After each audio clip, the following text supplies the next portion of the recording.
The American Apparel and Footwear Association and the National Retail Federation have warned that the Trump administration's decision to impose 10% tariffs on an additional $200 billion worth of U.S. imports from China would hurt the American consumer. Prices of imported goods will rise, which will be ultimately paid for by U.S. consumers.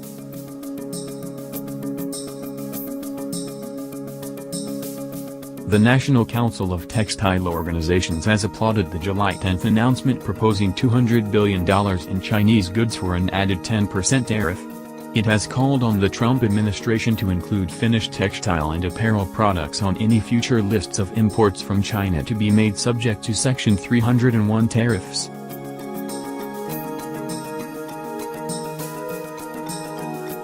A 2% customs duty was recently imposed by Pakistan's Federal Board of Revenue on import of cotton and yarn to encourage use of the local crop and save foreign exchange reserves. The duty goes into effect from July 15. The board also withdrew exemption of additional customs duty on import of basic raw materials for the textile industry.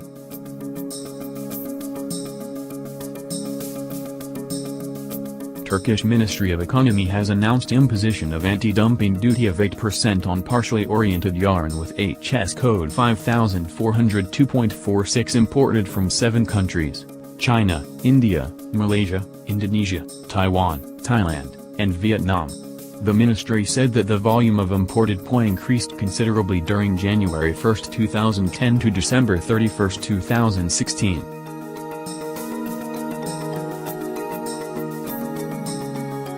International online retailers who sell in Australia will be required to collect goods and service tax on all products sold valued at $1,000 or less, the Australian Taxation Office announced recently.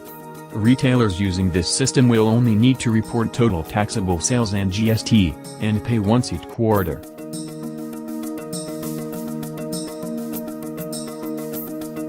The Directorate General of Anti-Dumping and Allied Duties, under the Ministry of Commerce, Government of India, has decided against levying any anti-dumping duty on belting fabric from China. Belting fabric is used for manufacturing of conveyor belts for industrial use. GAD had initiated the anti-dumping probe based on a petition filed by SRF Limited.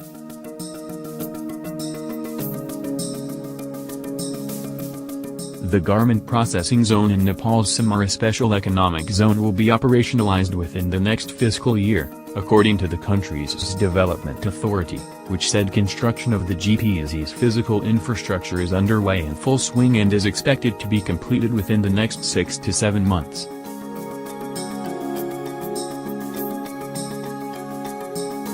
The flow of Chinese investment into Uzbekistan's textile industry has registered a rise and has exceeded $200 million, according to the country's Association of Textile and Clothing and Textile Industries Enterprises, or Uztextilprom, whose top executives recently met Chinese ambassador to Uzbekistan Zhang Yan. Log on to www.fibre2fashion.com and stay updated with more textile stories.